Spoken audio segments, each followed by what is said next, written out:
ভারতকে খণ্ড খণ্ড না করলে আমাদের শান্তি নাই। ৭১-এ সাহায্য করছে পশ্চিমবঙ্গ, ত্রিপুরা, মেঘালয়, আসাম, এদের সাথে এরা আমাদের বন্ধু। দিল্লি আমাদের বন্ধু না। পরিষ্কার। বাংলাদেশ দীর্ঘজীবী হোক।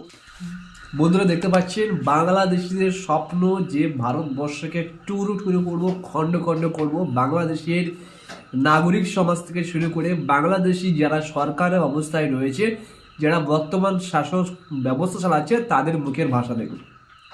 তাদের স্বপ্ন রয়েছে এই পশ্চিমবঙ্গ তথা ভারতবর্ষকে টুরু টুরু করবো, কিছু কিছু জায়গা আমাদের দখলে নিয়ে নেব, আসাম ত্রিপুরার মতো জায়গাগুলিকে আমরা দখল করে নেব। মানে বাংলাদেশের মানুষদের এতটাই স্বপ্ন।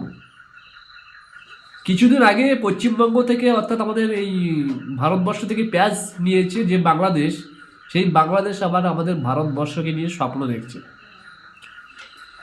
যে দেশটা এই দিল্লি সরকারের উপর নির্ভর করে চলছে, সেই দেশ আবার দিল্লি সরকারের উপর বিরোধিতা করছে। এই হচ্ছে আমাদের বাংলাদেশ, এই হচ্ছে আমাদের প্রতিবেশী দেশ।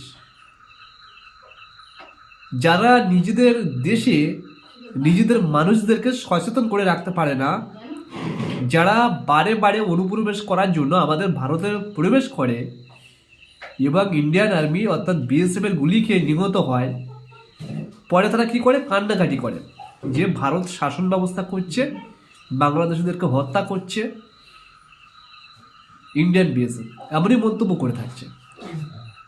কিন্তু সেই বাংলাদেশ আবার হুঙ্কার দিচ্ছে ভারতবর্ষকে। ভাবুন, ভারতবর্ষকে টুরু টুরু করবে। যে পাকিস্তান, বাংলাদেশিদের বাবা পাকিস্তান, ভারতের দিকে চোখ তুলে যে কবার তাকিয়েছে, ভারত তার উপযুক্ত জবাব দিয়েছে, পাকিস্তানের ভিতরে ঢুকিয়ে মেরে এসছে।